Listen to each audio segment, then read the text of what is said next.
الحمدللہ رب العالمین الصلاۃ والسلام علی رسولہ الامین وآلہ واصحابہ اجمعین والعاقبۃ للمتقین۔ محترم خواتین حضرات، السلام علیکم ورحمۃ اللہ وبرکاتہ۔ اعوذ باللہ من الشیطان الرجیم، بسم اللہ الرحمن الرحیم۔ هو الذی بعث فی الأمین رسولا منہم یتلو علیہم آیاتہ وَيُزَكِّيهِمْ وَيُعَلِّمُهُمُ الْكِتَابَ وَالْحِكْمَةَ وَإِنْ كَانُوا مِنْ قَبْلُ لَفِي ضَلَالٍ مُبِينٍ۔ صدق اللہ مولانا العظیم۔ سورہ جمعہ کی ایک آیت تلاوت کی ہے۔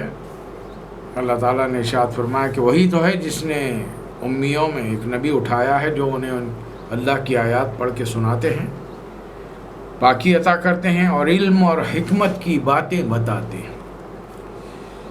سیرت نبی صلی اللہ علیہ وسلم کے ضمن میں ہم نبی کریم صلی اللہ علیہ وسلم کی حیات مبارکہ کے 6 سال تک پہنچے تھے کہ مدینہ منورہ سے ننیال والوں سے ملاقات کر کے حضرت آمنہ آپ کو واپس ساتھ لا رہی تھیں کہ ابوا کے مقام پر حضرت آمنہ رضی اللہ تعالیٰ عنہ کا انتقال ہو گیا۔ اس کے بعد حضرت عبد المطلب نے آپ کو اپنی سرپرستی میں رکھا اور اپنی اولاد سے بڑھ کر چاہا۔ 2 سال تک آپ ان کے ساتھ رہے اور قد و قامت سے 14-15 سال کے نظر آتے تھے حقیقت میں 8 سال کے، لیکن بڑے تن و من صحت مند تھے۔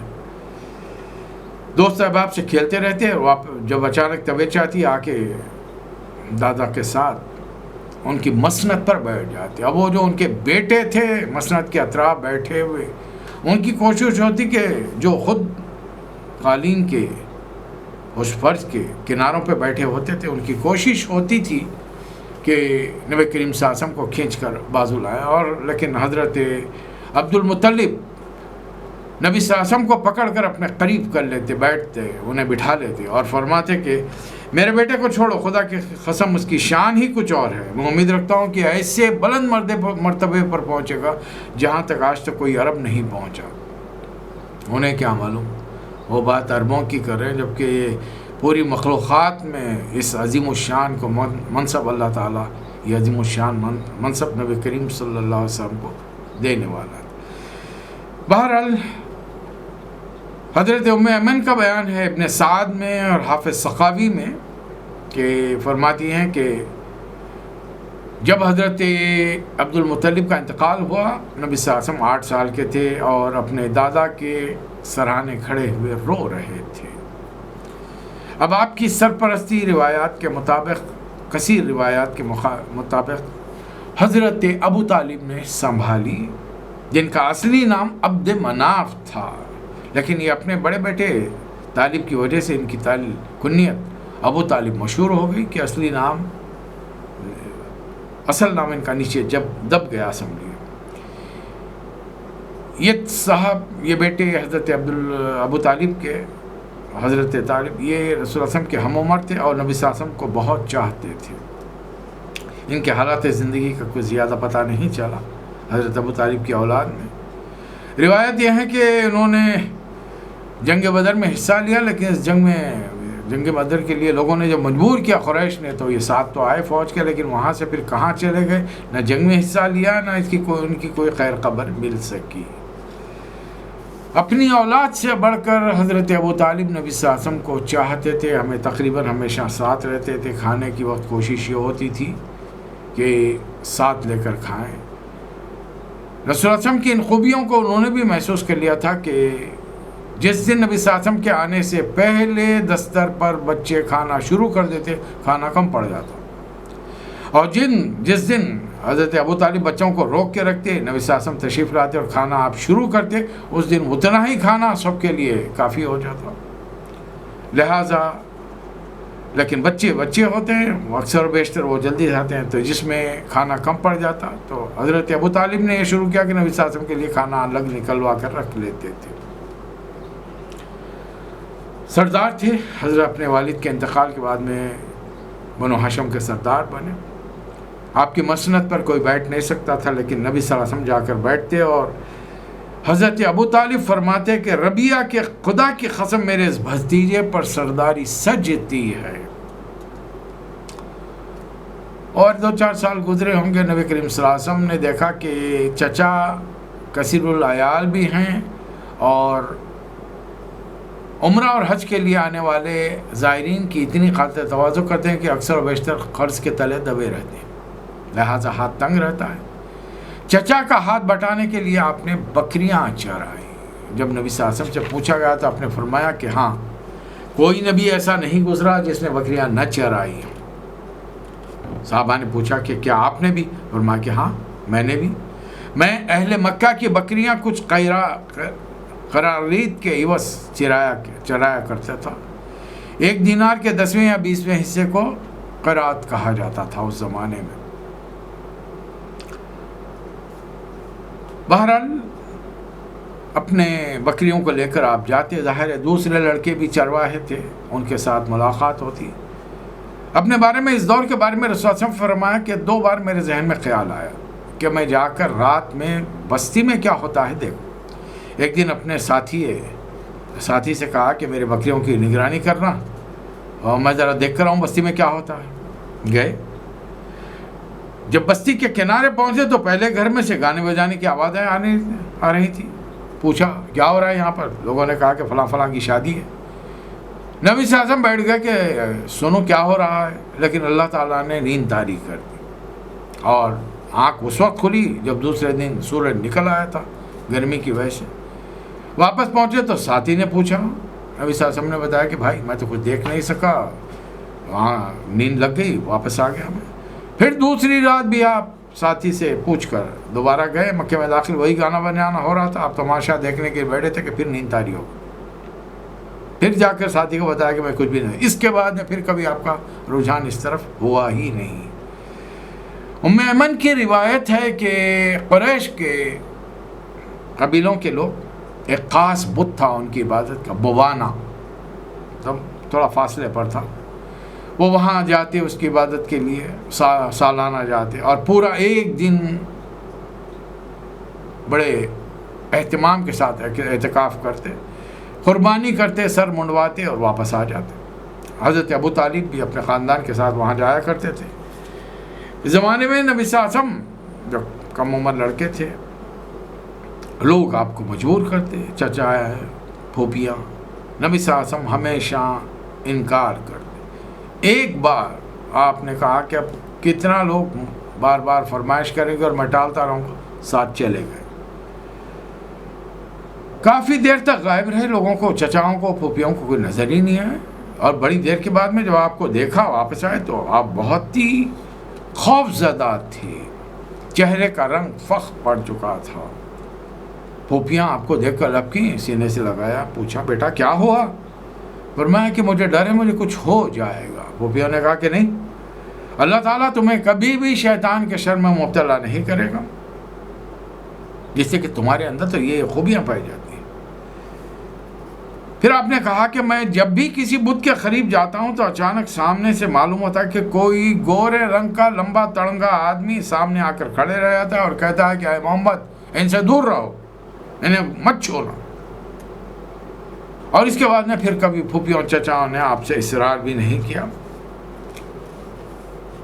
ایک دور کے علاقے کا مکے میں قبیلہ لہب شنو کی ایک شاخ تھی. اس کا ایک ماہر، علم خیافہ کا ماہر آیا کرتا تھا اور قریش کے لوگ اپنے بچوں کو بتا کر پوچھتے اس کی قسمت کیا ہے، اس کی قسمت کیا ہے. حضرت ابو طالب بھی نبی صلی اللہ علیہ وسلم کو لے کر گئے. اسے سرسری طور پہ نبی صلی اللہ علیہ وسلم کو دیکھا اور دوسرے بچوں کو دیکھنے میں مصروف ہو گیا. نبی صلی اللہ علیہ وسلم وہاں سے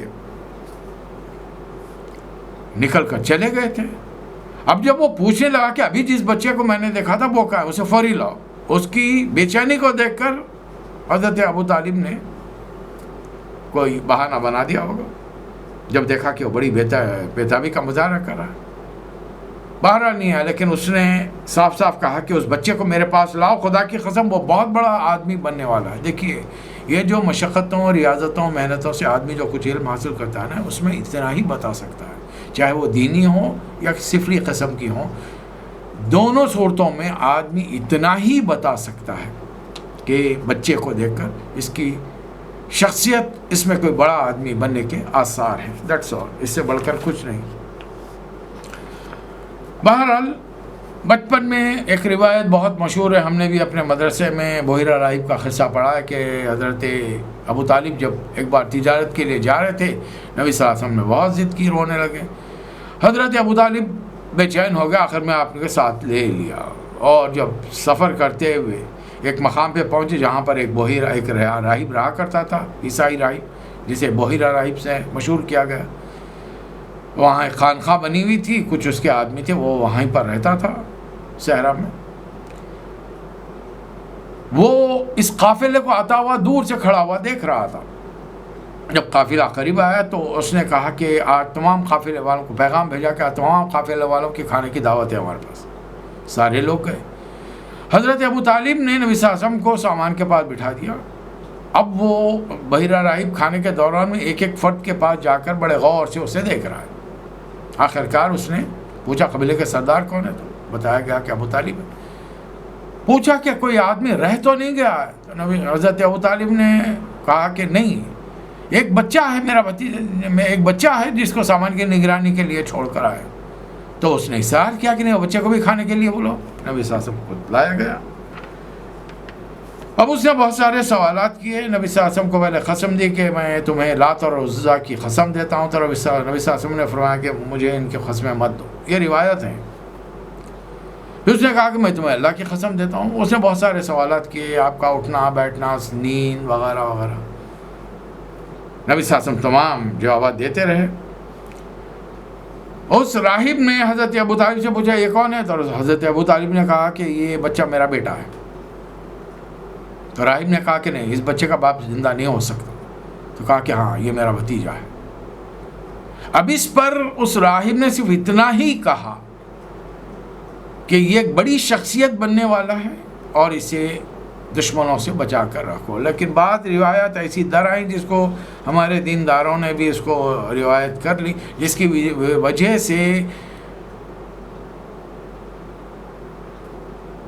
عیسائی مذہب کے ماننے والے علماء نے ایک بڑا ہنگامہ کھڑا کر دیا. اور اس میں سے کچھ روایات حضرت ابو موسیٰ اشعری رضی اللہ تعالیٰ عنہ سے بھی ہیں کہ انہوں نے بتایا کہ اس بحیرہ راہب نے کہا تھا کہ آپ رحمت للعالمین ہیں، اللہ نے آپ کو پیغمبر بنا کر بھیجا ہے. یہ روایات مشہور ہو گئی ہمارے یہاں.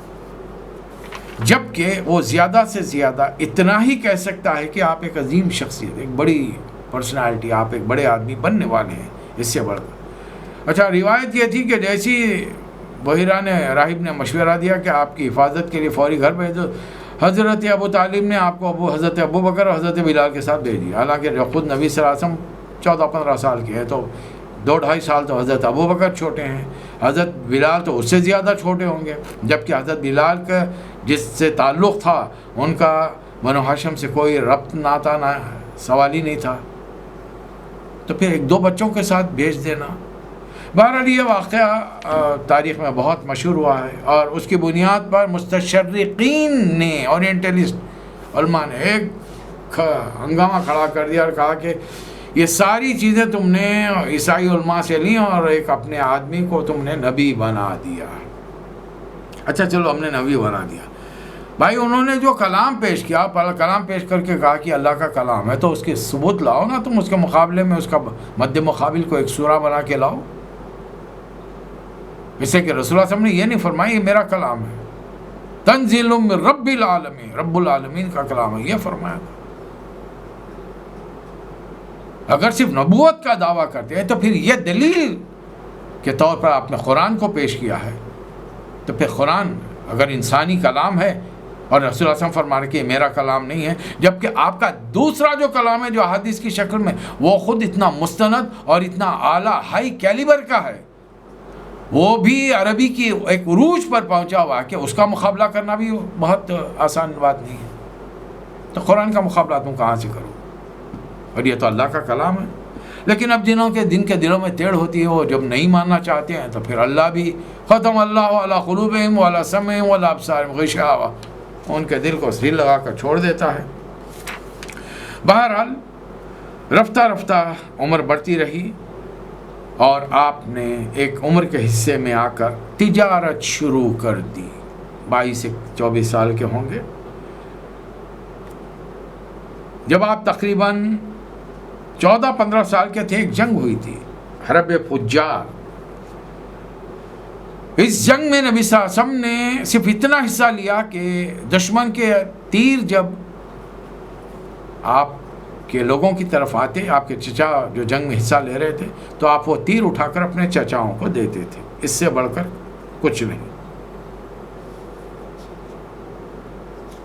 تو بس آپ نے تجارت شروع کی، اور جب تجارت ہوئی تو اس میں آپ نے اپنی دیانتداری، امانتداری اور سچ کے ذریعے ایک بڑا مقام حاصل کر لیا، اور بڑے کم وقت میں آپ مکہ مکرمہ میں صادق اور امین کے نام سے مشہور ہو گئے۔ شخصیت پر شاندار ہے، پھر اس پر یہ خوبیاں ہیں۔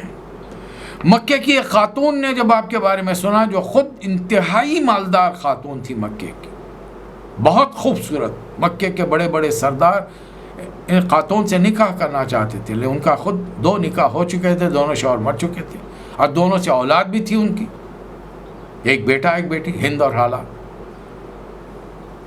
اور خاتون نے جو حضرت خدیجہ تھی، انہوں نے پیشکش کی نبی کریم صلی اللہ علیہ وسلم کہ جو معاوضہ آپ کو دوسرے تاجر دیتے ہیں میں اس کا دگنا دوں گی، میرا سامان لے جائیے۔ بہرحال نبی کریم صلی اللہ علیہ وسلم ان کا سامان لے گئے۔ نبی صلی اللہ علیہ وسلم کا اور سامان کا خیال رکھنے کے لیے حضرت خدیجہ نے اپنے غلام میسرہ کو آپ کے ساتھ کر دیا۔ یہ شخص بہت قریب رہا سفر کے دوران، شام میں قیام کے دوران، اور آپ کو معلوم ہے کہ عمومی طور پر انسان جب دوسرے ملک میں جاتا ہے تو بہت کچھ کھل جاتا ہے، اپنی خواہشات کو پوری کرنے میں لگ جاتا ہے، اور دوسروں سے، قافلے والوں سے آپ لاکھ چھپا لیں، لیکن جو آپ کے غلام قریب کے آدمی ہوتے ہیں گھر کے، ان سے چھپانا مشکل ہوتا ہے۔ اور یہ سائے کی طرح آپ کا بازار میں بھی ساتھ رہتا تھا، گھر میں بھی ساتھ رہتا۔ واپس آ کر جب حضرت خدیجہ نے رپورٹ لی تو انہوں نے بتایا کہ اتنا اعلیٰ کردار میں نے دیکھا ہی نہیں، یہ تو کسی کی طرف آنکھ اٹھا کے دیکھتے نہیں، اپنے کام سے کام رکھتے ہیں، ہمیشہ سچائی، دیانتداری، امانتداری، حق بولنا، بہترین ناپ تولنا، اور واپس آ کر اپنے جو بھی اپنا مال لگاتا ہے ایک ایک پائی پہلے اسے واپس کرنا، یہ نہیں کہ پہلا اپنا معاوضہ روک لیا، ایک ایک چیز اسے بتا کر دے دی، پھر جب اس نے معاوضہ دیا اسے لے کر واپس آ گئے۔ اب حضرت خدیجہ نے جب نبی صلی اللہ علیہ وسلم سفر سے واپس آئے تو اپنی سہیلیوں کے ساتھ اپنے بڑے سے اونچے سے بنگلے پر کھڑی ہوئی تھی۔ اب ان کو بھی نظر آ گیا کہ نبی صلی اللہ علیہ وسلم پر 2 فرشتے سایہ کیے ہوئے۔ میں پورے ادب کے ساتھ آپ کے سامنے عرض کروں کہ فرشتے اور جن سوائے نبیوں کے کسی اور کو نظر نہیں آتے۔ جب حضرت خدیجہ نے اس کا ذکر کیا تو ان کے غلام حضرت میسرہ نے بھی صاف صاف کہا، ابھی بھی تو میں تو سارا راستہ دیکھتے آ رہا ہوں، راستہ بھر 2 فرشتے آپ پر سایہ کیے تھے، دھوپ تو پڑتی نہیں تھی آپ سے۔ دراصل کچھ لوگوں نے رسول اللہ صلی اللہ علیہ وسلم کی محبت میں یہ چیز کو آگے بڑھایا، اس لیے کہ آپ پر سایہ نہیں ہوگا تو آپ کا سایہ زمین پہ پڑے گا، اور زمین پہ پڑے گا تو بازو چلنے والے کا پیر آپ کے سائے پہ پڑ سکتا ہے، شان میں گستاخی ہو جائے گی۔ لوگ کہاں کہاں سوچ کے کس طریقے سے یہ معاملہ کرتے ہیں، ذرا سوچ کے رکھیے۔ رسول اللہ علیہ وسلم کے تجارت کے اس انداز سے اور آپ کے اخلاق کردار سے حضرت خدیجہ اتنی متاثر ہوئیں کہ انہوں نے اپنے سہیلی نفیسہ سے مشورہ کیا۔ ایک روایت میں ہے کہ خود پیغام دیا، دوسری روایت ہے کہ اپنی سہیلی کو پیغام دے کر بھیجا۔ انہوں نے پہنچ کر کہا کہ اے محمد، شادی کی عمر ہو گئی ہے، آپ نکاح کیوں نہیں کرتے؟ تو رسول اللہ صلی اللہ علیہ وسلم نے جواب دیا کہ ابھی تو میرے پاس کوئی ساز و سامان ہے ہی نہیں کہ جس کے بل بوتے پر میں نکاح کروں. پھر کوئی رشتہ بھی تو ہونا چاہیے. انہوں نے کہا کہ رشتہ ہے, بڑا اعلیٰ رشتہ ہے. کس کا؟ کہا کہ خدیجہ کا, خدیجہ بنت خویلد کا. اور انہوں نے خود رشتہ بھیجا ہے.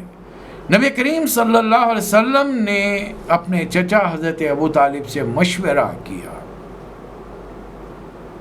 حضرت ابو طالب نے اپنی رضامندی کا اظہار کیا اور باقاعدہ نکاح ہو گیا.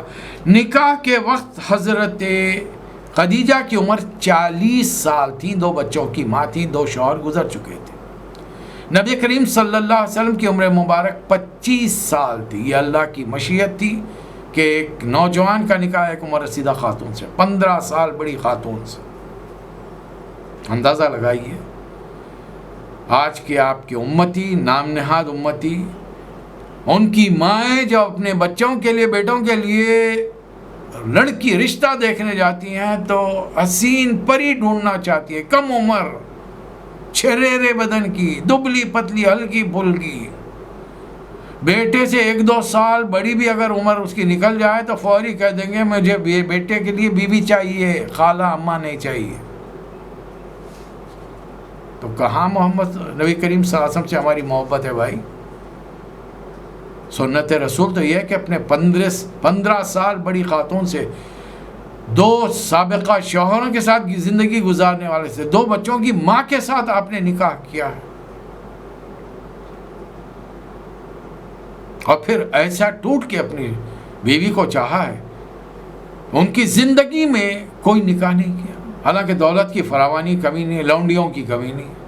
اور حضرت خدیجہ کچھ کہیں گی بھی نہیں, اس لیے کہ اس دور کے بڑے بڑے سرداروں کا یہ حال تھا کہ ایک گھر میں 15 20 رکھے ہوئے ہیں, خرید کے لا رہے ہیں. جو ڈاکے ڈالتے ہیں ان ڈاکوں کی وجہ سے مختلف عورتوں کو اٹھا کے لا رہے ہیں. لیکن نبی صلی اللہ علیہ وسلم نے کسی عورت کی جانب نگاہ اٹھا کے دیکھا نہیں. نکاح کے لیے مہر دیا گیا اور حضرت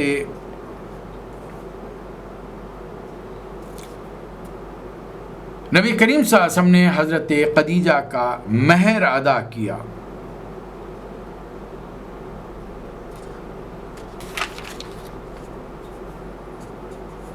مہر میں نبی کریم صلی اللہ علیہ وسلم نے 20 اونٹ دیے. اندازہ لگائیے آپ. اور آج امت مسلمہ کا ایک بڑا طبقہ مہر دیتا کون لیتا کون. دیکھیے سیرت سن رہے ہیں نا, تو کچھ مقامات پر کچھ جملے بھی سن لیجئے جو رسول اللہ علیہ وسلم کی سنت ہے, اور رسول اللہ علیہ وسلم کی سنت اللہ کا حکم ہے. پھر اللہ تعالیٰ قرآن میں نازل کرے گا فریضۃ من اللہ. ابھی نبی بننے سے پہلے مہر ادا کر رہے ہیں, اور ہم تو پیدائشی مسلمان ہیں, آپ کے امتی ہونے کا دعویٰ کرتے ہیں. دیں گے تو مہر باندھیں گے تو انتہائی بڑی رقم مقرر کریں گے اس کی. یا پھر بڑے بڑے لوگوں کے ہاں 100 روپے پر نکاح ہو جاتا ہے, 11 روپے پہ نکاح. ہمارے خاندان کی میراث نہیں. نکاح آدمی اپنی حیثیت کے مطابق مہر ادا کرے نکاح میں, اور کوشش یہ ہو کہ لڑکی والوں سے نہ جہیز لیا جائے, نہ کسی قسم کے مطالبہ کیا جائے گھوڑے جوڑے کی رقم کا, بلکہ خود مہر کی رقم لڑکی کو دے کر اس لڑکی یا عورت کو اپنے لیے حلال کرے. یہ عورت کا حق ہے, یہ دینا پڑے گا. بہرحال نکاح ہو گیا, اور یہ واحد خاتون ہے. نبی صلی اللہ علیہ وسلم کی 11 ازواج مطہرات ہیں, جن میں سے یہ واحد خاتون ہیں جن سے اللہ تعالیٰ نے نبی کریم صلی اللہ علیہ وسلم کو اولاد عطا فرمائی. 4 بیٹیاں 2 بیٹے. بیٹوں میں حضرت قاسم, جن کی نسبت سے نبی کریم صلی اللہ علیہ وسلم کو ابو القاسم کہا جاتا ہے, اور آپ نے فرمایا یہ کنیت ہے, بیٹے کے نام سے باپ کو پکارا جائے تو اسے کنیت کہتے ہیں عربوں میں. اور اس قسم کی کنیت ابو القاسم. آپ نے فرمایا میرے نام ہے, میرے ناموں پر اپنے نام رکھو. 99 نام ہے, 99 نیمز, اس پہ اپنا نام رکھو, اپنی اولاد کا نام رکھو. لیکن میری کنیت پر اپنی کنیت مت رکھو. ہم نے یہاں غرب میں جب سے آئے ہیں, بر صغیر بنگلہ دیش کے بہت سارے لوگوں کے نام ہم نے کنیت میں ابو القاسم سنے. منع کیا ہے, مطلب نادانی, علم کے دوری, بتانے والوں نے بتایا نہیں, محبت اور خلوص نے انہوں نے رکھ لیا, جبکہ اس کی ممانعت ہے. بہرحال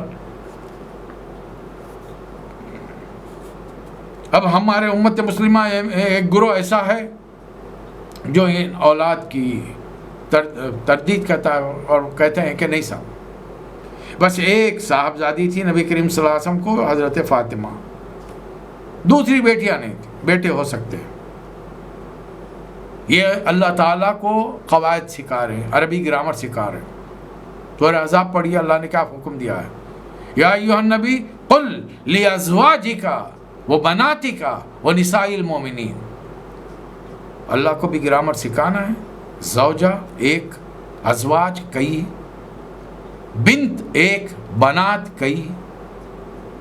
سوچ کے دیکھیے، بڑے بیٹے حضرت قاسم، سب سے چھوٹے بیٹے حضرت عبداللہ یا طاہر، بڑی بیٹی حضرت زینب، ان کے بعد حضرت رقیہ، ان کے بعد ام کلثوم، ان کے بعد حضرت فاطمہ، سب سے چھوٹی حضرت فاطمہ۔ اور یہ جو حضرت فاطمہ لگتا ہے یہ نبوت کے پہلے سال پیدا ہوئی ہے،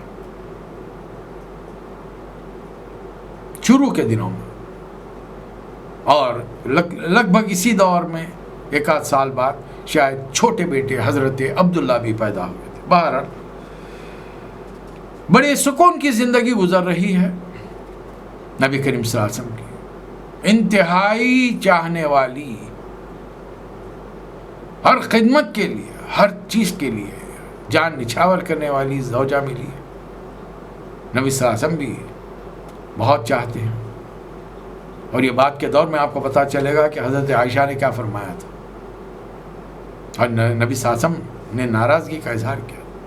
یہ چاہت حضرت خدیجہ کے بعد بھی برقرار رہی۔ عمر بڑھتی جا رہی ہے، عمر کا تقریباً 35واں سال ہے۔ اس وقت ایک طوفان آیا، اور اس طوفان نے کعبۃ اللہ کی بنیادوں کو ہلا دیا۔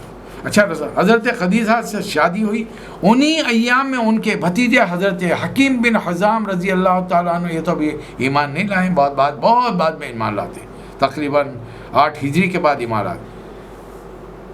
یہ بازار گئے تھے، مطلب کسی دور کے علاقے کے سفر میں گئے تھے، اور واپس آتے وقت ایک چھوٹا بچے کو غلام خرید کے لائے تھے۔ یہ تھے زید بن حارثہ، لا کر اپنی پھوپھی کی خدمت میں دے دیا۔ نکاح کے بعد میں حضرت خدیجہ نے نبی صلی اللہ علیہ وسلم کی خدمت کے لیے انہیں وقف کر دیا۔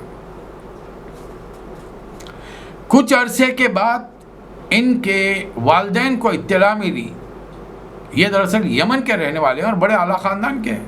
ان کے والد کو اطلاع ملی کہ وہ اپنے بھائی کے ساتھ مکہ پہنچے، پتہ اٹھایا، نبی صلی اللہ علیہ وسلم کے گھر پہنچے اور کہا کہ ہمارا بیٹا آپ کے پاس قید ہے، ایک قیدی، ایک غلام کی حیثیت سے زندگی بسر کرا ہے، یہ بڑے اچھے خاندان کا ہے، اگر آپ مناسب سمجھیں تو جو رقم آپ کہیں گے ہم دے کر اسے اپنے ساتھ لے جائیں گے۔ نبی صلی اللہ علیہ وسلم نے فرمایا کہ دیکھیے، میں بچے کو بلاتا ہوں، اگر وہ آپ کے ساتھ جانے پر تیار ہے تو مجھے کوئی اعتراض نہیں، مجھے کوئی معاوضہ، کوئی رقم نہیں چاہیے، اور اگر وہ نہیں جانا چاہتا تو میں اتنا بے مروت نہیں ہوں کہ زبردستی بچے کو اپنے پاس سے دور کر دوں، اپنے سے دور کر دوں۔ والد اور چچا نے حضرت زید کے یہ سن کر عرض کیا کہ آپ نے بڑے عمدہ بات کہی ہے، بہترین انصاف کی بات کی، بچے کو بلائیے۔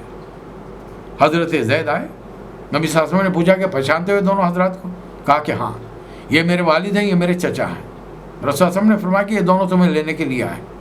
اب والد نے سمجھانا شروع کیا، بیٹے تم یہاں پر غلام کی حیثیت سے ہو، واپس چلو اپنے خاندان میں، تمہارا اعلیٰ مقام ہے، اعلیٰ خاندان کے ہو، ہر چیز، کسی چیز کی ہمارے کمی نہیں ہے۔